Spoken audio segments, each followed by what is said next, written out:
Hello everyone, this is Amit Khai, your six sigma black belt mentor and coach. आज मैं एक video बनाने जा रहा हूँ about effective methodologies for process excellence. इस वीडियो में हम बात करेंगे कंपैरिजन वेरियस मेथोलॉजीज की जो रिलेटेड हैं बिजनेस प्रोसेस एक्सीलेंस से रिलेटेड। और इसमें हम बात करेंगे स्वॉट एनालिसिस की, 8D प्रॉब्लम सॉल्विंग की, लीन सिक्स सिग्मा और पीडीसीए साइकिल की। सिमिलर वीडियो मैंने इंग्लिश लैंग्वेज में भी बनाया था। मुझे काफी सारे व्यूअर्स ने कहा that if it is made in Hindi ये हेल्प करेगा लोगों को। तो अब मैं आज ये वीडियो बनाने जा रहा हूँ हिंदी में। So stay tuned. सबसे पहले हम बात करेंगे स्वॉट एनालिसिस की। स्वॉट एनालिसिस का सबसे ज्यादा उपयोग उन कंपनीज में किया जाता है जहां पर कई सारे लोग एक साथ काम करते हैं। एक काम प्रोडक्शन या सर्विस प्रोवाइडर का हो सकता है। स्वॉट एनालिसिस शब्द को 1960 में अल्बर्ट हम्फ्री द्वारा बनाया गया था। ये एक थ्योरी है जिसमें कंपनी के स्ट्रेंथ, वीकनेस, अपॉर्चुनिटी और कॉम्पिटिटिव थ्रेट आदि की जानकारियों को कंप्लीट एक सिस्टम से एनालिसिस किया जाता है। स्ट्रेंथ यहाँ पर साबित करती है कि वो पर्टिकुलर प्रोडक्ट या सर्विस जो आप मार्केट में इंट्रोड्यूस करना चाहते हैं, उसकी क्या ऐसी खास ताकतें हैं, उसकी स्ट्रेंथ है जो उनको कंपटीटर से अलग बनाती हैं। अगर हम बात करें वीकनेस की, तो यहाँ पर हम देखते हैं कि उसके कौन से फीचर या कौन सी ऐसी रिस्ट्रिक्शंस हैं, चाहे वो कॉस्ट से रिलेटेड हो, क्वालिटी से रिलेटेड हो, जो कि उसको उसके कंपटीटर से पीछे रखती हैं।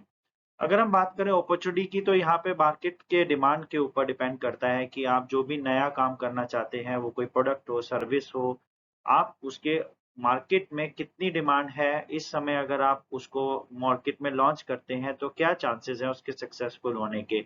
फॉर एग्जांपल, अगर एक नए तरीके की कार मार्केट में लाना चाहते हैं, जैसे आजकल ईवी की बात हो रही है, तो यहाँ पर अपॉर्चुनिटी ये है कि अभी ईवी का बहुत ज्यादा कंपटीशन नहीं है। अगर आप एक ऐसे सेगमेंट में ईवी लाते हैं लाइक कम कीमत में, जो कि मार्केट में अभी अवेलेबल नहीं है, तो ऑफ कोर्स ये आपकी एक अपॉर्चुनिटी बन जाता है। थ्रेट्स वो फैक्टर होते हैं जो कि आपके प्रोडक्ट को सक्सेसफुल होने से रोक सकते हैं। बहुत ध्यान देने की जरूरत है कि अगर हम थ्रेट्स को मिनिमाइज नहीं करते हैं, तो जब आप पूरा काम कर लेंगे, अपने प्रोडक्ट को, सर्विस को इम्प्रूव करके मार्केट में ले आएंगे, आपके कंपटीटर की वजह से या किसी भी मार्केट की रेगुलेशंस की वजह से अगर वो लॉन्च नहीं हो पाया या उसकी सक्सेसफुल नहीं हो पाया, तो आपकी पूरी प्लानिंग फेल हो जाएगी। तो स्वॉट एनालिसिस हेल्प करता है आपको इन चारों डायरेक्शंस में टेस्ट करने में, डिसीजन लेने में कि आपको उस प्रोडक्ट या सर्विस को मार्केट में लॉन्च करना है या नहीं करना है।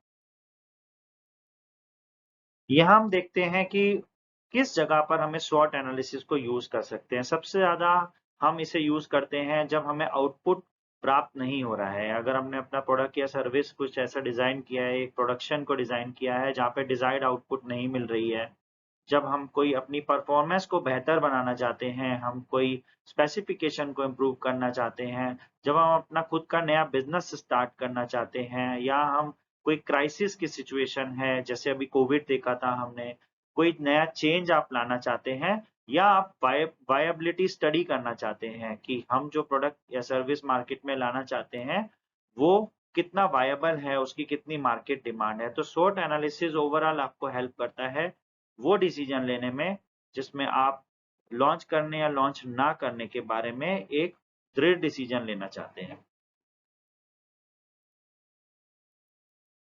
नेक्स्ट टूल जिसके बारे में अब हम बात करेंगे वो है लीन मैन्युफैक्चरिंग। लीन मैन्युफैक्चरिंग टोयोटा प्रोडक्शन सिस्टम भी कहलाती है। ये 1950s में स्टार्ट किया था टोयोटा ने एज technique through which minimum effort डालकर कस्टमर को मैक्सिमम वैल्यू दी जा सकती है। अगर आप देखें तो टोयोटा की कार्स जो होती हैं वो बहुत ही एफिशिएंट होती हैं और आपको एक नॉर्मल कॉस्ट पे मार्केट में मिलती है। लीन मैन्युफैक्चरिंग का जो मेन उद्देश्य होता है वो होता है मिनिमाइजिंग द वेस्ट। वेस्ट लीन की टर्म में कोई भी वो ऐसा स्टेप या ऐसी क्वालिटी है आपके प्रोडक्ट की जिसकी कस्टमर ने डिमांड नहीं की है। तो सबसे कम से कम काम कर कर जब आप कस्टमर को उसको डिजायर्ड आउटपुट दे सकते हैं, वो वैल्यू कहलाता है। और मिनिमाइजिंग वेस्ट का मतलब है लीन में उन सारे फैक्टर्स को एलिमिनेट करना जो कि आपके कस्टमर की डिमांड नहीं है। इसी तरह से टोयोटा जो कंपनी थी, उसने जब फोर्ड और बाकी की कार मैन्युफैक्चरिंग कंपनी से कंपटीशन किया, तो उन्होंने लीन मैन्युफैक्चरिंग का कंसेप्ट मार्केट में लाया। लीन को इम्प्लीमेंट करने के 5 स्टेप्स हैं। सबसे पहला है आप अपनी वैल्यू को आइडेंटिफाई करें, आपके कस्टमर की डिमांड क्या है उसे आइडेंटिफाई करें। उसके बाद वैल्यू स्ट्रीम मैपिंग के थ्रू आप एंड टू एंड अपने प्रोसेस में कहाँ पर कितना समय लग रहा है, कौन से बॉटलनेक्स हैं, कहाँ-कहाँ पर वेस्ट जनरेट हो रहा है, उसे नापें। उसके बाद जो नेक्स्ट स्टेप होता है वो है क्रिएटिंग द फ्लो। फ्लो का मतलब होता है आपके प्रोसेस में किसी भी तरह के बॉटलनेक्स को दूर करना। बॉटलनेक्स का मतलब होता है कोई डिफेक्ट आ रहा हो, किसी पर्टिकुलर स्टेज पे टाइम बाकी की स्टेजेस से ज़्यादा लग रहा हो जिसकी वजह से इन्वेंटरी क्रिएट हो रही हो। हमें सिस्टम में पुल इम्पैक्ट करना है, वो आपके लीन का 4th स्टेप है। पुल का मतलब होता है जस्ट इन टाइम काइज़न। इसका मतलब जब आपके कस्टमर को जिस क्वांटिटी में जो प्रोडक्ट चाहिए, उस समय ही वो मैन्युफैक्चर किया जाए या प्रोवाइड किया जाए। और हमेशा हमें कंटीन्यूअस इम्प्रूवमेंट और परफेक्शन के बारे में सोचना है। लीन कोई एक वन टाइम एफर्ट नहीं है, आपको लगातार लीन पे एक के बाद एक वैल्यू स्ट्रीम मैपिंग करके मैं रिकमेंड करूंगा कि एवरी 6 मंथ्स आपको देखना है कि और क्या-क्या अपॉर्चुनिटीज है आपके प्रोसेस में। तो लीन मैन्युफैक्चरिंग आपकी प्रोसेस इंप्रूवमेंट की एक अच्छी टेक्निक है जो टोयोटा लाया था। अगर हम बात करें सिक्स सिग्मा की, तो six sigma bill Smith Motorola में 1980s में लाए थे। इसका जो कोर पर्पस होता है वो डिफेक्ट और वेरिएशन के रिडक्शन का होता है। सिक्स सिग्मा एक 5 स्टेप प्रोसेस है, define, measure, analyse, improvement, control, जिसमें हम स्टेप बाय स्टेप अप्रोच लेते हैं और डिफेक्ट या वेरिएशन को कम करने के लिए काम करते हैं। यहाँ पे डिफाइन फेज जो होता है उसमें हम अपने प्रॉब्लम को डिफाइन करते हैं। मेजर स्टेट में हम डिफाइन करते हैं, अगेन मेजर करते हैं कि हमारी करंट स्टेटस क्या है, जो हमारी बेसलाइन कहलाती है। एनालाइज फेज में हम रूट कॉज एनालिसिस करते हैं कि जितने भी डिफेक्ट्स आ रहे हैं उनके पीछे के कारण क्या हैं। फिर हम 4th स्टेप में जाते हैं जो कि है इम्प्रूव फेज। ये बेसिकली पायलट रन के बारे में होता है। तो आपने जो भी सॉल्यूशंस निकाले हैं, उन सॉल्यूशंस को हम एक छोटे स्केल पर इम्प्लीमेंट करके देखते हैं कि जो हमारे सॉल्यूशंस हैं वो डिजायर्ड आउटपुट दे रहे हैं नहीं। और कंट्रोल फेज जो कि 5th फेज है सिक्स सिग्मा का, वहां पे हम देखते हैं कि जो हमने नया प्रोसेस बनाया है, नया सिस्टम इम्प्लीमेंट किया है, वो कितना सक्सेसफुल है और लॉन्ग टर्म में वो सस्टेनेबल है कि नहीं। सस्टेनेबिलिटी का मतलब है कि यहाँ पे रिजल्ट हमें एक बार में अचीव नहीं करना है दोस्तों, बल्कि लॉन्ग टर्म में हमें इंश्योर करना है कि जो हमारे सॉल्यूशंस हैं वो लगातार सेम इम्प्रूव्ड आउटपुट हमें देते रहें। 8D प्रॉब्लम सॉल्विंग एक कोलैबोरेटिव अप्रोच है, एक टीम एफर्ट है। ये उन जगहों पर काम आता है जहाँ पे कि हमें 2 से 4 हफ्ते के अंदर एक प्रॉब्लम को सॉल्व करना है, हमारे पास बहुत ज़्यादा समय नहीं है। जो आइडियल टाइम है 8D प्रॉब्लम सॉल्विंग के इम्प्लीमेंटेशन का वो है 2 वीक। तो 8D प्रॉब्लम सॉल्विंग एक बहुत ही इफेक्टिव मेथड है किसी भी क्रिटिकल प्रॉब्लम को हैंडल करना। इसके 8 स्टेप जो डिफाइन किए गए हैं, वो फर्स्ट है एस्टैब्लिश ए टीम, यानी हम एक टीम बनाएं जो कि साथ मिलकर इस प्रॉब्लम पे काम करेगी। नंबर 2 है डिस्क्राइब द प्रॉब्लम, यानी आपका जो प्रॉब्लम आ रहा है आपकी प्रोडक्शन लाइन में, आपके प्रोडक्ट में, आपकी सर्विस में, आप उसको रिटर्न में एक प्रोजेक्ट चार्टर के थ्रू डिस्क्राइब करेंगे।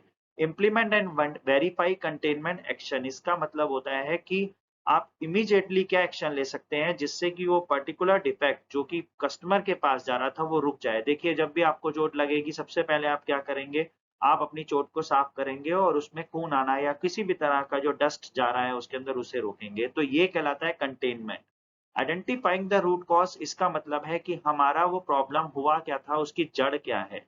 जड़ को पहचानने के लिए हम वेरियस टेक्निक्स यूज कर सकते हैं, like why why analysis, fish bone diagram. और जब हमें रूट कॉज या जड़ पता लगेगी तो हम उस पर एक लॉन्ग टर्म का करेक्टिव एक्शन लेते हैं जो कि हमारा 5th स्टेप है।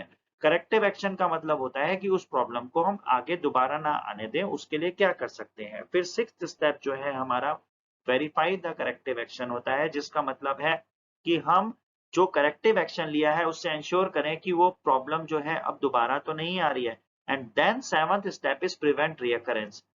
प्रिवेंट रियकरेंस का मतलब है कि वो प्रॉब्लम दोबारा नहीं आ रही है, उसके लिए हम मिस्टेक प्रूफिंग क्या कर सकते हैं। पोकायोके का कंसेप्ट या मिस्टेक प्रूफिंग का कंसेप्ट बोलता है कि हम सिस्टम से किस तरह से रोकें उस प्रॉब्लम को दोबारा होने के लिए। और जब हमने अपना रेकरेंस को रोक दिया है तो हमारा 8वां और 8th स्टेप होता है congratulate your team and celebrate your success.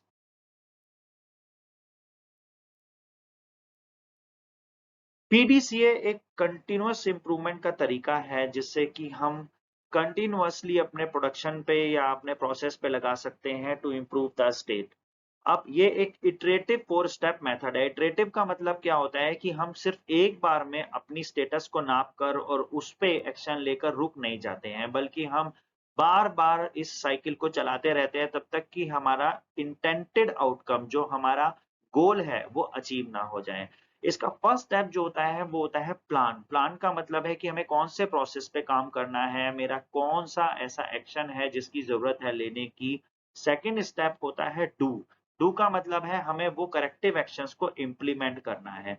हमें देखना है कि जो हमारी टीम ने प्लान किया है, जो हमने एक्शंस लिए हैं, उनको किस तरह से हम सिस्टम में इम्प्लीमेंट कर सकते हैं और उन्हें इम्प्लीमेंट करके हम चेक साइकिल पे जाते हैं। चेक साइकिल का मतलब होता है यहाँ पर ये देखना कि हमारे जो प्लानिंग थी और जो हमने सॉल्यूशंस इम्प्लीमेंट किए हैं, क्या उनसे हमारा इंटेंटेड आउटकम आ रहा है या नहीं?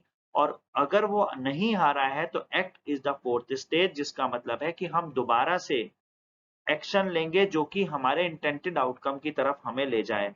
तो फ्रेंड्स, ये जो साइकिल है plan, do, check and act की, ये तब तक चलती रहती है जब तक कि आपका इंटेंटेड आउटकम अचीव ना हो जाए। ये कंटीन्यूअस इम्प्रूवमेंट की मेथोडोलॉजी है। एक बार में प्रॉब्लम सॉल्व करने की बजाय हम जब अपने प्रोसेस को बार-बार ठीक करते रहना चाहते हैं, उसे फर्दर इम्प्रूव करना चाहते हैं, प्लान, डू, चेक और एक्ट उस समय काम आता है। ये मल्टीपल इंडस्ट्रीज में एप्लीकेबल है और किसी स्पेसिफिक इंडस्ट्री से रिलेटेड ये मेथड नहीं है। अब हम देखेंगे कि इन सारे की सारी मेथोडोलॉजीज में क्या चीजें हैं जो कॉमन है। सबसे पहली ये सारी बात करती हैं प्रोसेस इंप्रूवमेंट की। चाहे वो हमारी मैन्युफैक्चरिंग हो, चाहे वो हमारी सर्विस इंडस्ट्री हो, चाहे वो हमारा कोई ट्रेड हो, उनमें प्रोसेस इंप्रूवमेंट बहुत इंपॉर्टेंट है। अगर हम अपने प्रोसेस को कंटिन्यूअसली इंप्रूव करेंगे मेथोडोलॉजी के थ्रू तो ऑफ कोर्स हम कस्टमर को बेटर आउटकम दे पाएंगे। दूसरा, इन सभी में हम बात करते हैं प्रॉब्लम के आइडेंटिफिकेशन की। यानी कि हमारा जो प्रॉब्लम हो रहा है जिसकी वजह से हमारा कस्टमर डिससैटिस्फाइड है, उस प्रॉब्लम का रूट कॉज़ क्या है? थर्ड स्टेप होता है सॉल्यूशन इम्प्लीमेंटेशन, यानी कि आपने जो रूट कॉज़ निकाला था, उसे हम किस तरह से ठीक कर सकते हैं और उसको इम्प्लीमेंट करके हम देखते हैं कि क्या वो वास्तव में हमारी प्रॉब्लम को सॉल्व कर पा रहा है या नहीं। और फोर्थ जो कॉमनैलिटी है इन सारी मेथोडोलॉजी की, वो है ये सारी ही बात करती हैं कंटीन्यूअस रिव्यू की। यानी कि हम एक बार का प्रॉब्लम सॉल्व करने के बाद दोबारा-दोबारा देखते रहते हैं फॉर ए लॉन्ग टर्म कि क्या वो जो प्रॉब्लम थी वो सस्टेनेबल थी, क्या वो वास्तव में अभी भी टिकी हुई है या नहीं? और नहीं तो हम फिर दोबारा से उस मेथोडोलॉजी को या किसी और मेथोडोलॉजी को यूज़ करके अपनी इम्प्रूवमेंट की साइकिल को रीरन करते हैं। अगर हम यहाँ पे बात करें डिफरेंसेस की, तो सबसे पहली है फोकस एंड एम्फेसिस, यानी कि हम करना क्या चाहते हैं, हमारा फोकस क्या है। जैसे कि हमने देखा लीन मेथोडोलॉजी जो होती है वो वेस्ट एलिमिनेशन की एक स्ट्रेटजी है। ऑन द अदर हैंड अगर हम सिक्स सिग्मा की बात करें, वो कंसंट्रेट करता है वेरिएशन या डिफेक्ट के रिडक्शन में।